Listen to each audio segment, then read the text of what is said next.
Em que você pode crer? O Senhor ainda trabalha para curar, salvar e batizar no Espírito Santo. Nada é difícil demais para o Senhor. Nada é impossível para Ele. Pensamos que as coisas são impossíveis, mas para Deus nada é impossível. Se você conseguir acreditar nisso, o impossível pode acontecer em sua vida. Foi isso que Jesus disse ao homem que levou o filho para ser curado de uma espécie de feitiçaria. Às vezes ele caía na água ou no fogo. Seu pai tinha uma certa ideia do que Jesus podia fazer. Ele disse: "Se tu podes fazer alguma coisa, tem compaixão de nós e ajuda-nos." Marcos capítulo 9, versículo 22. É aí que muitas pessoas se enganam, pois estão com a mente focada na pergunta: o que você pode fazer para me ajudar? Mas essa não é a questão principal. A questão principal é em que você pode crer. Porque, para Deus, tudo é possível. Quantas coisas são possíveis? Todas. Então, se você se encontra enfrentando uma situação que parece impossível, olhe para tal situação e diga, neste momento, em voz alta: tudo é possível para Deus. Diga novamente: tudo é possível. E mais uma vez: tudo é possível. Para quem tudo é possível? Para a pessoa que crê no Deus que tudo pode fazer. Então, diga em voz alta: eu creio. Costumamos analisar as situações e dizer: isso é impossível. Olhamos para as circunstâncias e dizemos: é impossível. Mas, glória a Deus, não existe impossibilidade para o Deus Todo-Poderoso. Não importa o que seja, não importa o quanto a situação pareça sem esperança e desesperadora, tudo é possível para o Deus Todo-Poderoso e para quem crê que para Ele não há impossível. As pessoas costumam dizer: precisamos focar nas possibilidades. Na maior parte do tempo, somos focados na impossibilidade. Fomos treinados para pensar assim. Se não tiver a mente renovada pela palavra de Deus, e se você permitir que a sua carne te domine, você continuará pensando assim até que aquilo que deseja alcançar seja impossível e dirá: isso é impossível. Precisamos reprogramar o nosso pensamento, porque tudo é possível para Deus. Tudo é possível ao que crer. Também podemos aprender muito estudando como Deus ajudava os homens e mulheres no Antigo Testamento, vendo o que essas pessoas faziam para receber ajuda. Se Deus é aquele que cura no Antigo Testamento, Ele é aquele que cura no Novo Testamento. Os princípios que opera são os mesmos. Afinal, a natureza humana é a mesma. Ela não mudou. Os seres humanos e a natureza humana eram os mesmos no Antigo Testamento e são os mesmos no Novo Testamento. O pecado também é o mesmo. As doenças e as enfermidades são as mesmas. Uma pessoa que foi atingida pela lepra no Antigo Testamento não era diferente de uma pessoa atingida pela lepra no Novo Testamento. E se um homem roubasse alguma coisa nos dias do Antigo Testamento, seu pecado não era diferente do pecado do homem que roubasse no Novo Testamento. O Deus daquela época e o Deus de agora é o mesmo. Ele nunca muda. Creio que não é o plano de Deus que nenhum crente jamais fique doente.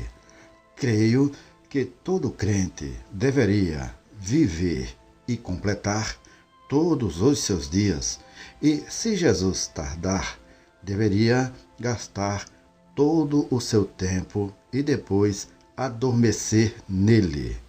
Não é, e afirmo com ousadia, não é a vontade de Deus que soframos com o câncer ou com outras doenças terríveis que causam dor e angústia. Claro que não! Eu creio que é a vontade de Deus que sejamos curados. Como eu sei disso? Porque a cura é provisão de Deus para nós sob a nova aliança.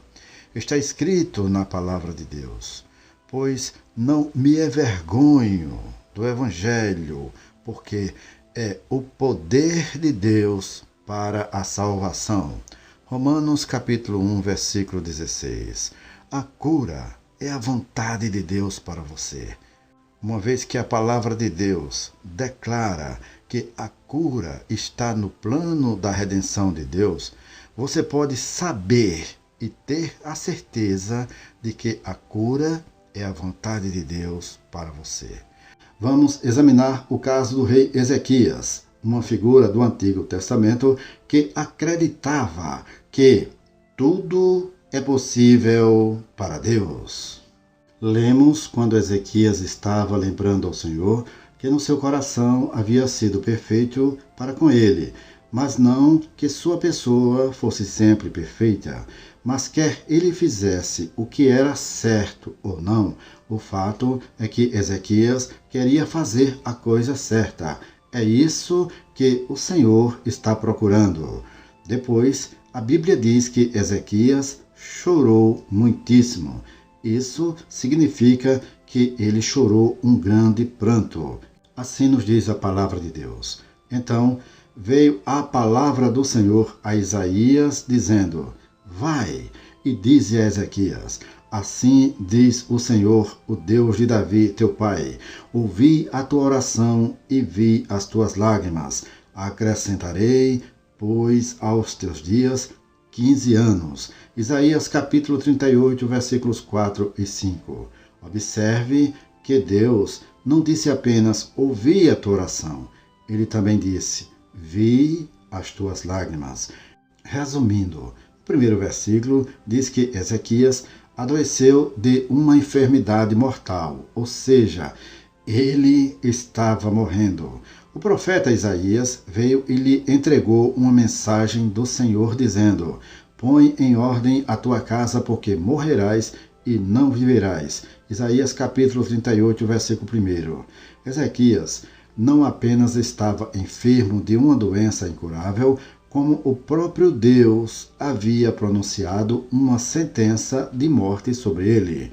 O que é impressionante é que Ezequias não morreu. Além disso, ele não colocou a casa em ordem. O que ele fez? Graças a Deus, a Bíblia nos diz certamente o que ele fez.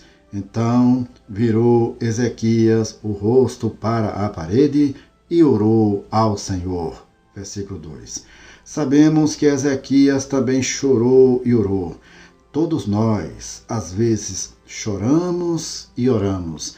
E isso não nos trouxe resultados, de modo que sabemos que é preciso haver mais do que isso. Outro fato importante é que Ezequias voltou o rosto para a parede e há um grande significado nisso. O que isso significa? Significa que ele desviou o olhar do homem. A razão pela qual muitas pessoas não obtiveram resultados ainda é porque estão olhando para o homem em busca de resultados. Talvez estejam procurando por algum profeta para livrá-los. Mas Ezequias não apenas desviou o olhar do homem, como desviou o rosto de Isaías, que era o maior dos profetas. Ele desviou o rosto das próprias emoções. Ele desviou o rosto dos próprios sintomas. Ele desviou o rosto dos próprios sofrimentos. Ele desviou o rosto dos parentes compassivos. Ele desviou o rosto da capacidade da medicina. Ele desviou o rosto para a parede, e com o rosto voltado para a parede, Ezequias só podia ver uma coisa: Deus, o Deus que opera milagres e o Deus para o qual nada é impossível. Portanto, se você se encontra enfrentando uma situação difícil na sua vida, uma situação que parece sem solução, desvie o rosto das impossibilidades e foque em Deus. Olhe para Deus pelos olhos da fé, ore e clame ao Senhor, se humilhe diante do Deus vivo e verdadeiro e com toda a certeza, o Senhor ouvirá a tua oração e te responderá com a vitória que você tanto precisa. Ajude alguém com esta mensagem. Curta, comente e compartilhe este vídeo. E que Deus abençoe poderosamente a sua vida e toda a sua família, no maravilhoso nome de Jesus.